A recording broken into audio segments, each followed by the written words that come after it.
welcome back to 10 minutes of international current events. From the CNN Center in Atlanta, Georgia, I'm Carl Azus.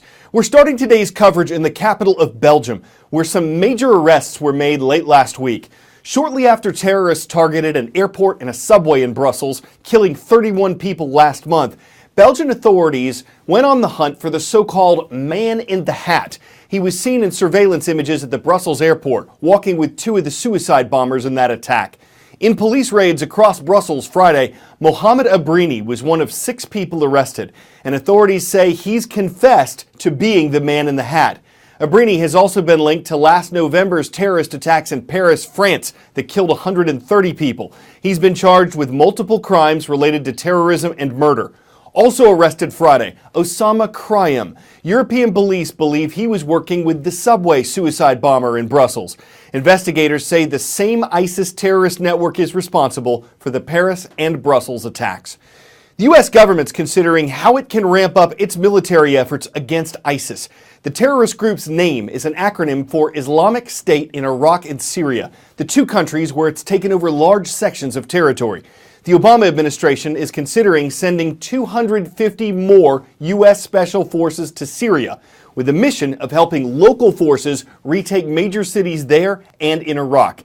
This is in addition to the thousands of U.S. troops currently serving in Iraq. Though President Obama has insisted that American forces would not return to combat there, the Pentagon says some U.S. troops are fighting, but that they don't officially have a combat mission. They're training and supporting Iraqi forces who are trying to take back major cities like Mosul. The Iraqi army's latest offensive was put on hold shortly after it started. Iraqi officials say they need more help to secure territory after it's taken. The stakes, especially near Mosul, are high. It has been described by some as the most dangerous dam in the world. The Mosul Dam, the largest in Iraq which produces hydroelectricity, is built on a foundation of soft gypsum rock, making erosion a constant challenge. We enter the underbelly of the dam to see how it is even still standing. Completed in the mid-1980s, what keeps it all intact is a process that needs to happen daily. Workers are drilling boreholes. This one will go down 150 meters, or around 500 feet. Drilling that particular distance takes about a week, and the machines go up and down along the length of the dam, breaking up and then re-pouring cement to try to ensure the stability of the dam's foundation. It's a process called grouting. When ISIS briefly took over the dam in 2014, this was halted for 45 days. Intense around-the-clock grouting reversed those weaknesses. The U.S. recently issued a stark warning, describing the potential for collapse as, quote, serious and unprecedented. A catastrophic event that would see Mosul, Iraq's second largest city and under ISIS control, entirely submerged, with flooding as far downstream as Baghdad.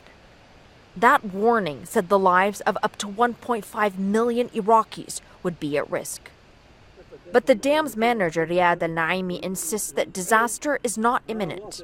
If the dam were to collapse when the water level is at 330 meters above seawater, then yes, Mosul would be flooded.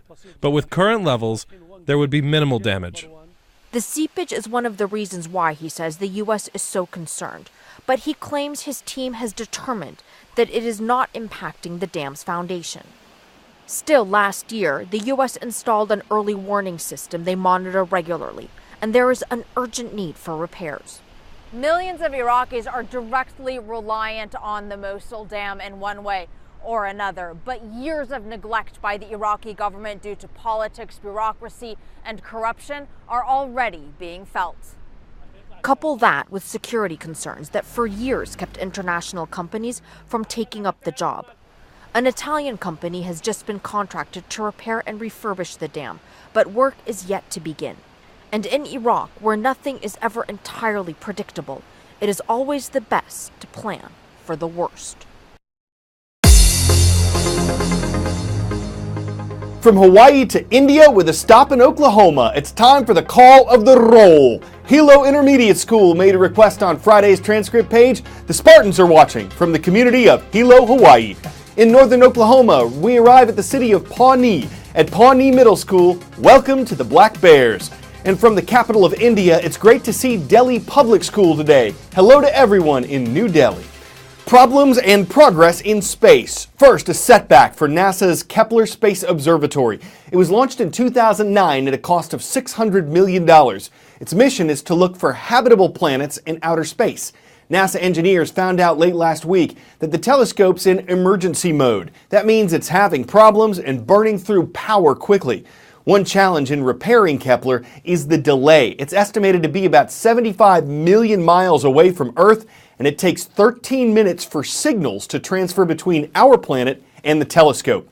Next, a SpaceX mission to the International Space Station. Dragon is an unmanned cargo capsule that was launched Friday afternoon. It's carrying 7,000 pounds of equipment and experiments to the International Space Station, including this, the Bigelow Expandable Activity Module, or BEAM, that we told you about last week. BEAM was built with an $18 million contract from NASA, and if it passes its tests before it's detached and destroyed in Earth's atmosphere, the module could one day become a place to stay in space. Now this would theoretically be a space hotel. You've got the sleeping quarters over there, you've got your storage over here, you've got your seats over there. There's even a window actually. If you come over here, they've got a telescope right here so you could look out, and you would use these because when you're floating in space, you're floating and you need to be able to navigate. So pretend like I'm flying and I would be grabbing these to move along. There'd be no floor. You've got your core systems in here. You've got all your storage here. You have your batteries, your gloves, your wipes, your cables. You got your sleeping bag over here. So in space, when you're sleeping, you have to tether yourself to the walls so you don't go flying around. So they actually have vegetation growing here hydroponically if you look up. They've got a mock-up of that. Even someone tending to it, doing the space gardening. You've got your window, look out, see the stars.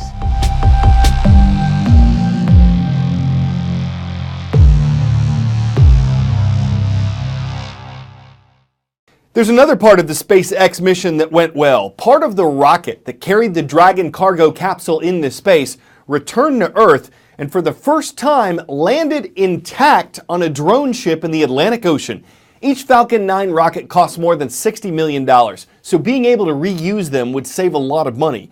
Several previous attempts have failed. Falcon 9 rockets have exploded in flight or tipped over and exploded on landing. So last Friday's success at sea was historic. We're continuing the space theme for our last story today. This is kind of like a lost dog poster, except that the dog isn't real, and the lost part means really lost, as in it traveled at least 15 miles this way. The equipment that took it there fell back to Earth and was located, but the stuffed animal seems to have vanished in thin air.